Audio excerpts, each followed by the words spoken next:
जय श्री कृष्णा दोस्तों। किसी भी व्यक्ति को असफल बनाने के लिए कौन जिम्मेदार होता है, दूसरे लोग या वह स्वयं? कोई अवसर का लाभ नहीं उठा पाया तो इसकी जिम्मेदारी किसकी है, दूसरों की या स्वयं की? कोई योग्यता होते हुए भी सामान्य जिंदगी जी रहा हो तो कौन इसका जिम्मेदार है, दूसरे या वह स्वयं? कोई आधे मन से कार्य करता है और अंत में निराशा हाथ लगती है तो इसका जिम्मेदार कौन है, दूसरे या वह स्वयं? कोई जीवन के प्रति निरुत्साहित और निराशावादी है तो इसका जिम्मेदार कौन है, दूसरे या वह स्वयं? कोई हाथ पर हाथ रखकर भाग्य के भरोसे बैठा है और अपने जीवन का सर्वनाश कर रहा है तो इसका जिम्मेदार कौन है, दूसरे या वह स्वयं? मैं यकीन से कहता हूं कि किसी भी इंसान को दूसरे उतना धोखा नहीं देते जितना वह खुद को देता है। किसी भी इंसान की अवनति के लिए दूसरे उतने उत्तरदायी नहीं होते जितना वह स्वयं होता है। कुछ असफलताओं के बाद व्यक्ति के मन में हीन भावना आ जाती है और वह कायर हो जाता है। वह इस बात पर चिंतन नहीं कर पाता कि जीत और हार तो जीवन का हिस्सा है। वह उन कारणों को भी नहीं ढूंढ पाता जिनकी वजह से उसके प्रयास असफल हुए। वह स्वयं को भाग्यहीन व्यक्ति मान लेता है। उसे लगता है कि संसार में उसका कोई मूल्य नहीं है। वह यह मान लेता है कि दूसरे उससे बेहतर है और वह आम रहने के लिए पैदा हुआ है। मित्रों, मैं बीते दिनों में पुरानी असफलताओं के कारणों में गहरे नहीं उतरना चाहता। मैं आपसे यह कहना चाहता हूं कि चाहे आपके साथ जो भी घटा हो, आपने कितना भी बुरा जीवन क्यों न जिया हो, आपके जीवन का अभी अंत नहीं हुआ है। आपका मूल्य खत्म नहीं हुआ है। किसी को भी हक नहीं है कि किसी अनुपयोगी वस्तु की तरह आपको कबाड़ में डाल दें। आप पुनः खड़े हो सकते हैं, आप पुनः मंजिलों को पा सकते हैं। मेरे सामने आपके अतीत का कोई महत्व नहीं है, महत्व है तो भविष्य के प्रति आपकी सोच का। मैं ऐसे सैकड़ों लोगों के उदाहरण पेश कर सकता हूं जिन्हें दुनिया ने चुका हुआ मान लिया था, उनका तिरस्कार होने लगा था, लेकिन उनके हौसलों की उड़ान ने उन्हें फिर से खड़ा कर दिया। वे सारे लोग जो कल तक उनका अपमान करते थे, आज फिर उनके प्रशंसक हैं और जय जयकार कर रहे हैं। रात चाहे कितनी भी गहरी हो, सूर्य को हमेशा के लिए नहीं ढक सकती। सोना चाहे कितनी भी धूल से सना हो, सोना सोना ही होता है। यदि आप अपनी इच्छा से एक खराब और मजबूर जिंदगी चुन रहे हैं तो मैं आपकी कोई मदद नहीं कर सकता। लेकिन यदि आप बीती असफलताओं की वजह से डरे हुए हैं तो उठिए। यदि आप किसी कारण से हीन भावना से ग्रसित है तो अपने मन के अंदर उतरिए। आप पाएंगे कि बहुत से ऐसे कार्य हैं जिन्हें आप बहुत अच्छे से कर सकते हैं। अपने आस पास देखिए और आपको बहुत से ऐसे लोग मिलेंगे जिनमें आप जैसी योग्यता नहीं है, फिर भी वे सुखी और समृद्ध हैं। अपनी हीन भावना निकाल फेंकिए, क्योंकि यदि दुनिया में दूसरे लोग सुखी रह सकते हैं तो आप भी रह सकते हैं। यदि कोई दूसरा समृद्ध हो सकता है तो आप भी हो सकते हैं। असफलताओं का अर्थ यह नहीं है कि आपका मूल्य कम हो गया है। मैंने एक वर्कशॉप में 1000 रुपए का एक नोट दिखाया और सब प्रतिभागियों से पूछा, इसे कौन पाना चाहेगा? सारे लोगों ने अपने हाथ उठा दिए। फिर मैंने उस नोट को बुरी तरह तोड़मोड़ दिया। फिर सबसे पूछा कि अब इसे कौन पाना चाहता है? फिर से सारे लोगों ने हाथ उठा दिए। फिर मैंने उस नोट को जमीन पर पटक दिया और उस पर बहुत सारी धूल डाल दी। पूरे जोश से मैंने चिल्लाकर पूछा, क्या अब भी इसे कोई पाना चाहता है? हैरत की बात यह थी कि अब भी पूरे हाथ उठे हुए थे और सारे लोगों उसे पाना चाहते थे। कहानी का सार समझाते हुए मैंने कहा कि नोट चाहे मुड़ातुड़ा हो, चाहे दल में लिपटा हो, चाहे कैसी भी स्थिति में हो, फिर भी 1000 का मूल्य 1000 ही होता है।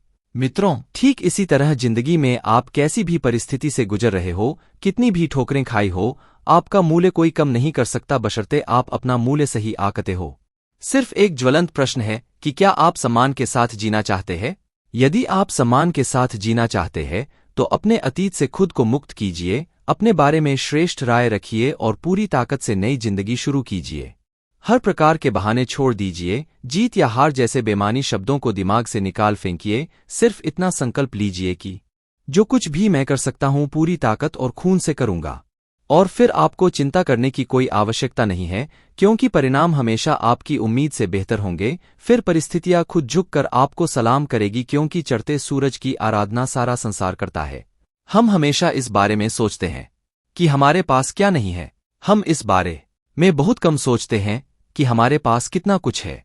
इंसान सोचता क्या है और होता क्या है। जिन पर भरोसा करता है वे धोखा देते हैं और जिनसे कोई उम्मीद नहीं होती वो मुश्किलों में साथ निभाते हैं। जिन घटनाओं को दुर्भाग्य समझते हैं वो अचानक ही सौभाग्य में बदल जाती है और सौभाग्य दुर्भाग्य में बदल जाता है।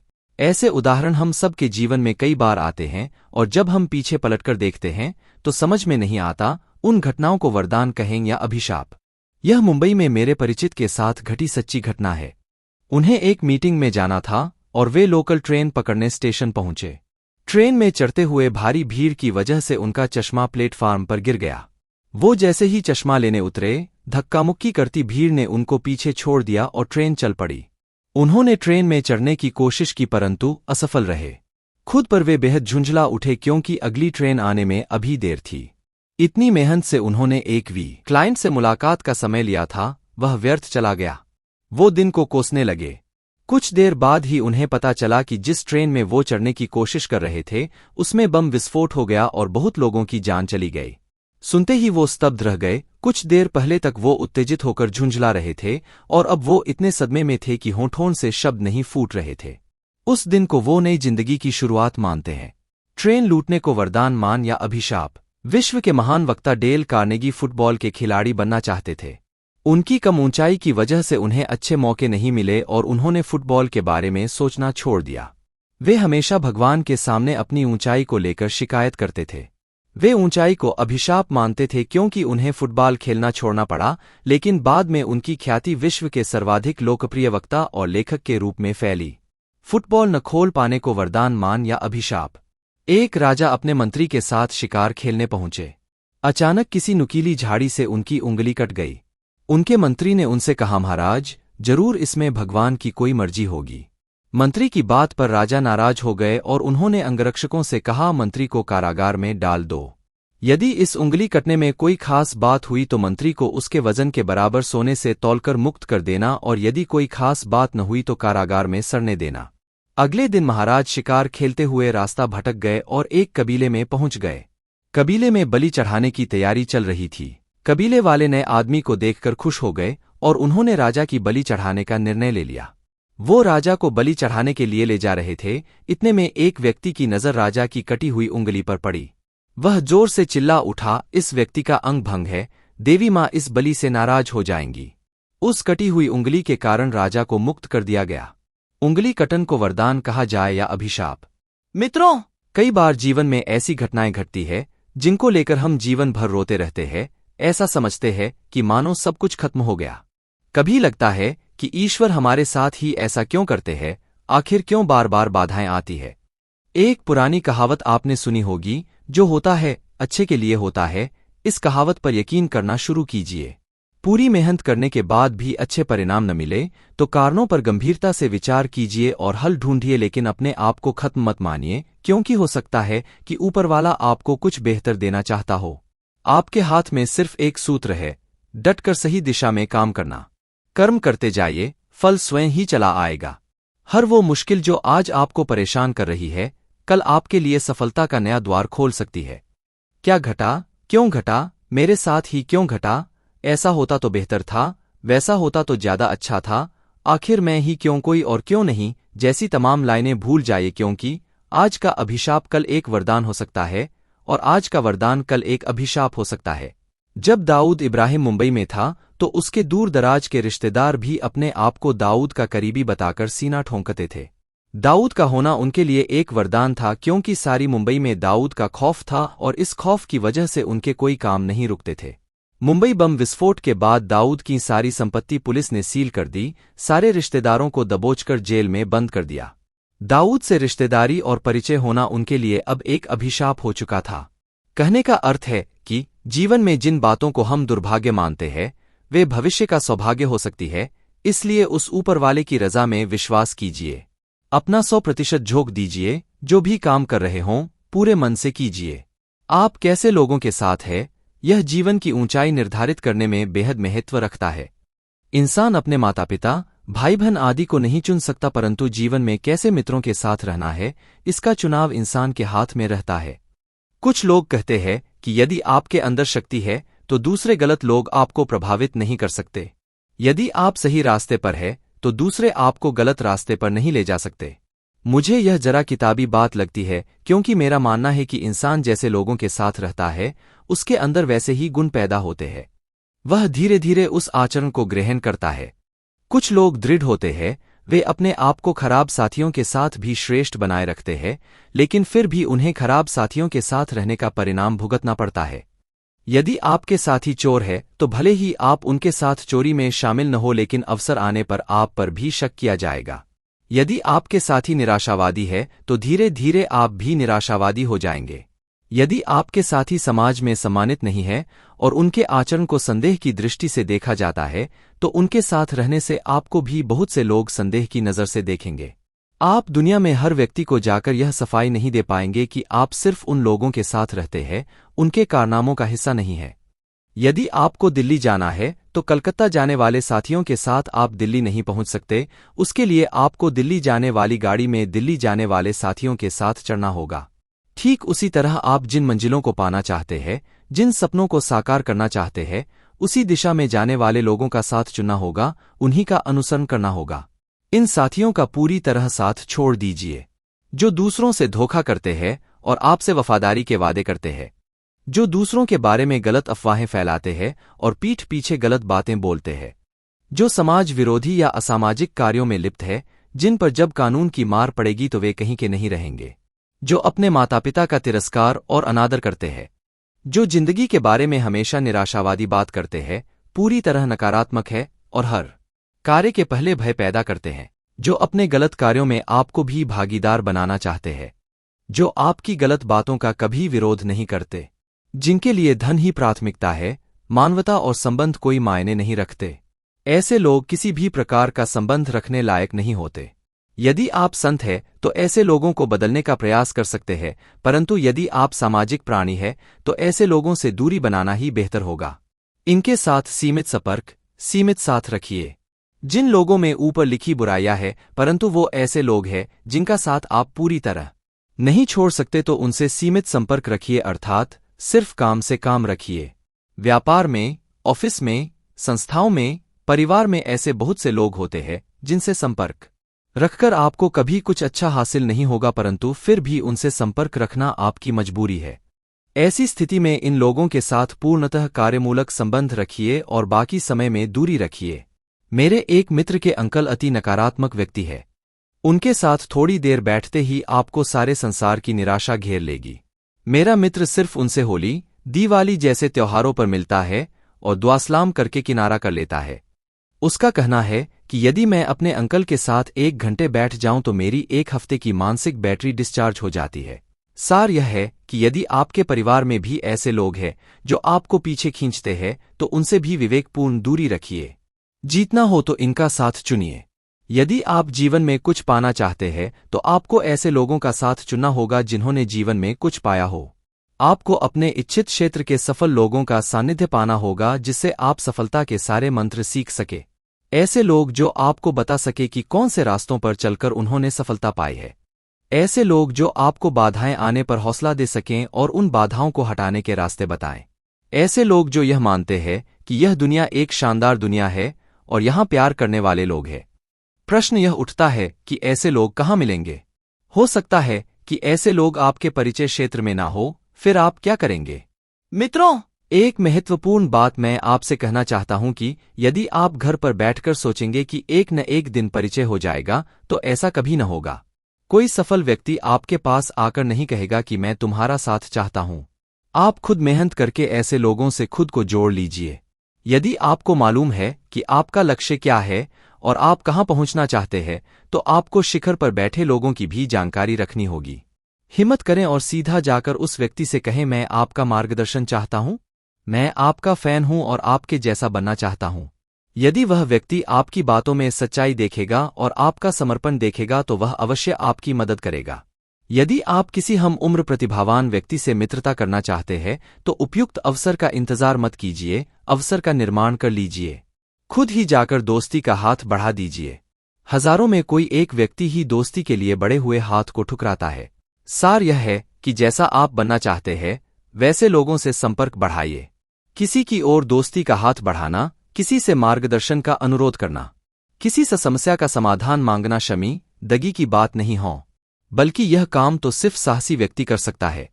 वही कर सकता है जिसकी आंखों में सपने हो और जो खुली आंखों से सपने देखने की ताकत रखता हो।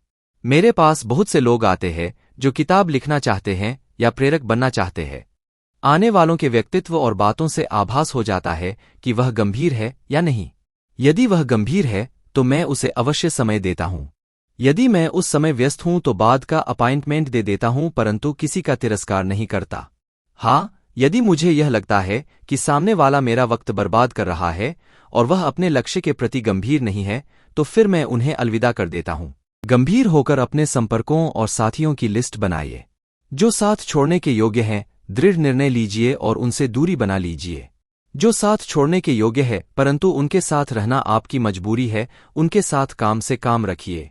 जो सफल और सकारात्मक लोग हैं, उनकी ओर दोस्ती का हाथ बढ़ाइए और उनका साथ चुनिए, भले ही इसके लिए थोड़ा झुकना पड़े। मैंने अभी कुछ ही दिनों पहले एक किताब पढ़ी, तनाव रहित जीवन जिए। उसमें ऐसे ढेर सारे नुस्खे बताए गए थे जिससे आपके जीवन में तनाव कभी नहीं आएगा। मैं मन ही मन सोच में पड़ गया। क्या वाकई ऐसा संभव है कि हमारे जीवन में तनाव कभी न आए? क्या वाकई हम तनाव को सदा के लिए मिटा सकते हैं? बच्चों को स्वयं के वजन से ज्यादा भारी बैग और शिक्षा का तनाव है, जबरदस्त प्रतिस्पर्धा का तनाव है, युवाओं को उच्च शिक्षा का तनाव है, शिक्षा प्राप्त करने के बाद नौकरी और व्यवसाय का तनाव है, गृहिणियों को बढ़ती महंगाई और घरेलू काम के बोझ का तनाव है, पिता को बेटियों के हाथ पीले करने का तनाव है, कर्मचारियों को छंटनी का तनाव है, वृद्धों को बीमारियों का तनाव है। पूरे संसार में हर व्यक्ति को कभी न कभी किसी न किसी बात का तनाव रहता है, और यह तनाव कोई बुरी चीज नहीं है। जो भी जी रहे हैं, विभिन्न परिस्थितियों से जूझ रहे हैं, उन्हें तनाव स्वाभाविक है। एक तनाव रहित जीवन की कल्पना से बड़ा तनाव और कुछ नहीं है। मेरा मानना यह है कि तनाव रहित जीवन ढूंढने की बजाय हमें यह सोचना होगा कि तनाव को कैसे कम करें, तनाव के कारणों को कैसे दूर करें। सबसे पहले तो यह स्वीकार कीजिए कि जिंदगी में हमेशा आपके मन माफिक घटनाएं नहीं घटेगी। ऐसी घटनाएं आपके साथ भी होगी जो कभी आपको खुशी देगी और कभी गम। जब खुशी वाली कोई बात हो तो दिल खोलकर खुश हो जाइए, और जब बेहद दुखी हो तो 2 बूंद आंसू भी निकल जाए, क्या फर्क पड़ता है। भावनाओं पर कठोर नियंत्रण रखने का प्रयास मत कीजिए, यह प्रयास आपको तनाव से भर देगा। अक्सर किताबों में हम पढ़ते हैं कि दुख में भी हंसना सीखिए, परंतु मैं इस बात से सहमत नहीं हूं। यदि आपका 2 क्षण रोने का दिल कर रहा हो तो पूरी इच्छाशक्ति और ताकत लगाकर कृत्रिम हंसी हंसने से क्या होगा। ज्यादा बेहतर है मौका देखकर 2 मिनट रो लीजिए, मन हल्का हो जाएगा, तनाव उड़न लू हो जाएगा। हर भावना को दबाइए मत, कृत्रिमता मत दीजिए। मेरे अनुसार तनाव का सामना करने का प्रैक्टिकल तरीका परिस्थिति का आकलन करना और कारण पर संपूर्ण विचार करना है। यदि कारण आपके नियंत्रण में है तो तनाव का कारण हटा दीजिए, और यदि तनाव का कारण आपके नियंत्रण में नहीं है तो फिर पुनः विचार मत कीजिए। तनावपूर्ण परिस्थिति में ठंडे दिमाग से यह सोचिए, किन परिस्थितियों को आप बदल सकते हैं, किन परिस्थितियों को आप नहीं बदल सकते हैं। यदि आप अपरिवर्तनीय की चिंता करते रहेंगे तो आपका तनाव और बढ़ता चला जाएगा, क्योंकि आप पूरी ताकत लगाकर भी अपरिवर्तनीय को नहीं बदल सकते। मान लीजिए कि 2 दिन बाद आपके घर में शादी है। आपने कभी स्वप्न में भी कल्पना नहीं की थी कि अचानक बेमौसम बारिश शुरू हो जाएगी। 2 दिन पहले बारिश शुरू हो गई और अब आप बेहद तनाव में हैं। यदि आप बारिश को कोसते रहेंगे तो आपका तनाव बढ़ता जाएगा, जबकि वो आपके नियंत्रण के बाहर है। आपको तुरंत हालात को स्वीकार कर बचाव के रास्ते ढूंढने होंगे। जैसे यदि खुले लॉन में पार्टी है तो उसकी जगह इंडोर पार्टी रखिए या लॉन पर पानीरोधक तिरपाल लगाइए। आपको यह भी सोचना होगा कि यदि तेज बारिश के साथ आंधी आई तो बिजली भी गुल हो सकती है, इसलिए जनरेटर की व्यवस्था तैयार रहनी चाहिए। बारिश क्यों हो गई, मौसम विभाग ने सूचना क्यों नहीं दी, यह सब बार बार सोचकर आप अपनी ऊर्जा और समय व्यर्थ करेंगे। किसी भी तनावपूर्ण परिस्थिति में मैं यह सोचता हूं, इस परिस्थिति में क्या क्या ऐसे कार्य हैं जो मेरे नियंत्रण में है, उन कार्यों की तत्काल जवाबदारी लेते हुए नियंत्रण में लेता हूं। जो कार्य मेरे नियंत्रण में नहीं, उन्हें गौण कर देता हूं, उनमें अपनी शक्ति व्यर्थ नहीं करता। तनाव का सामना करने के सूत्र: बांटो तो घटगा, छू पाओ तो बढ़गा। अक्सर लोग तनाव के कारणों को अपने भीतर छुपा लेते हैं। वे नहीं चाहते कि दूसरे भी उनकी वजह से तनावग्रस्त हो। वे अक्सर यह भी नहीं चाहते कि दूसरे उनको कमजोर समझे या दूसरों को उनकी अंदरूनी बातें पता चले। ऐसे लोगों को अपने ही तनाव से घुटन होने लगती है, क्योंकि तनाव को बाहर निकलने का रास्ता नहीं मिलता। वह अंदर ही अंदर बढ़ता चला जाता है। ऐसे में या तो वे आत्मघाती कदम उठा लेते हैं या कोई गलत निर्णय ले लेते हैं। ज्यादा बेहतर यह है कि आप अपनी पत्नी से, परिवार के सदस्यों से या करीबी मित्रों से समस्या बांट सकते हैं। जैसे ही आप बात करना शुरू करते हैं, तनाव घटने लगता है। जैसे जैसे तनाव कम होता है, आपके दिमाग में समाधान आने लगते हैं। तनाव सोचने की सकारात्मक प्रक्रिया पर ही विराम लगा देता है। जब आप दूसरों से चर्चा करते हैं तो उनकी सलाह से कभी कभी आपको एकदम नए हल मिल जाते हैं। समाधान ढूंढने की मानसिकता आपके अंदर पैदा हो जाती है।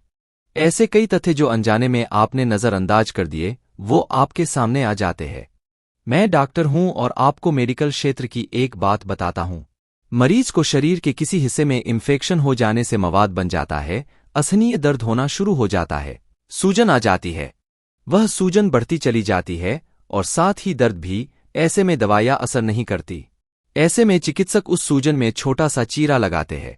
जैसे ही दबाव को निकलने की जगह मिलती है, तेजी से मवाद और इन्फेक्शन उस जगह से बाहर निकल जाता है। मरीज को चमत्कारिक आराम मिलता है, दवाइयां भी असर करने लगती है। कहने का सार यह है कि दबाव और तनाव को निकलने का रास्ता दीजिए। समस्या को बांटिए, अपने अंदर दबाकर मत रखिए। व्यवहार पर ध्यान दीजिए। अक्सर तनाव हमारे शब्दों और कार्यों से झलकने लगता है। हम जल्दी उत्तेजित होते हैं, चिड़चिड़ाते हैं, हमारी गलतियां और ज्यादा बढ़ जाती है और साथ ही तनाव भी। इन गलतियों का हमें बाद में भुगतान करना पड़ता है। किसी भी स्थिति पर नियंत्रण पाने के लिए हमें थोड़ा धैर्य रखकर व्यवहार पर नियंत्रण करना होगा। ऐसे वक्त पर परिवार और मित्रों के ऊपर झल्लाकर या बुरा बर्ताव करके आप रिश्तों को खोएंगे, भविष्य में तनाव के नए कारण पैदा करेंगे और डबल नुकसान होगा। रुकिए, ब्रेक लीजिए, फिर सोचिए। यदि आपको लग रहा है कि बाहर निकलने का कोई रास्ता नहीं है और आप परिस्थिति में उलझ चुके हैं, तो जरा ठहरिए, रुक जाइए और जबरदस्ती एक ब्रेक ले लीजिए। थोड़ी मेहनत लगेगी, अतिरिक्त प्रयास करना होगा, परंतु तनाव की मुख्य जड़ों से खुद को दूर कीजिए। अपने सबसे प्यारे दोस्त या गुरु से मिलिए, अपनी पसंदीदा फिल्म देखिए, ऐसे गीत सुनिए जो आपके दिल को छूते हों।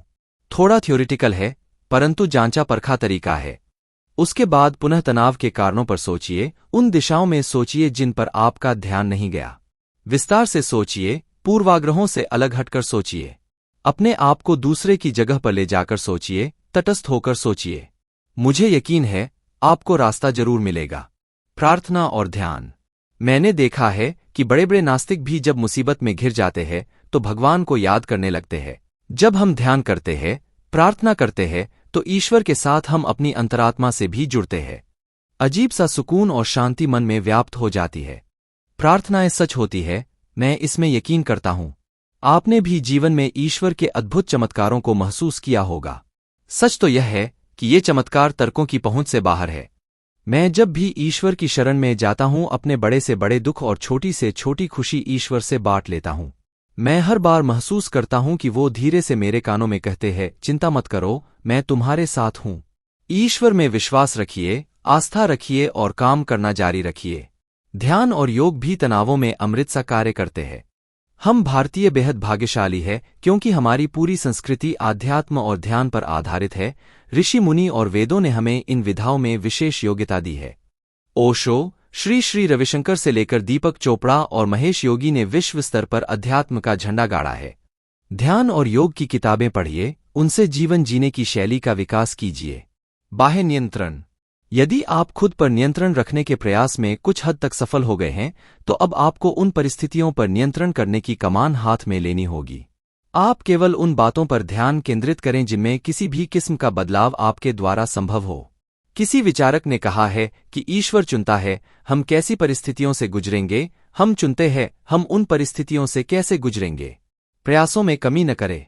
पहले से दिमाग में धारणा न बनाएं, सारे संभव रास्तों पर विचार करें और एकाग्र होकर हल ढूंढें। जब आप शांत और नियंत्रित होते हैं, अन्य लोग भी आपकी मदद को आगे आने लगते हैं। बाहरी विरोधी तत्व भी धीरे धीरे हार मान लेते हैं। तनावों से खेलना और उन्हें हंसते हंसते झेलना ये आदमी की जिंदगी का हिस्सा होना चाहिए। कभी कभी मुझे लगता है कि दिन और रात के 24 घंटे बहुत कम होते हैं। काम का कोई अंत वहीं होता। प्रकृति ने मुझे अपनी तरह बजाया है। सदियों से फूल खिलते आ रहे हैं, हवाएं इसी तरह बह रही है। जब ये नहीं थकती तो हम क्यों थके। अगर वीडियो पसंद आया हो तो चैनल को सब्सक्राइब जरूर किया लीजिएगा। तो आज के लिए इतना ही, तब तक के लिए राधे राधे।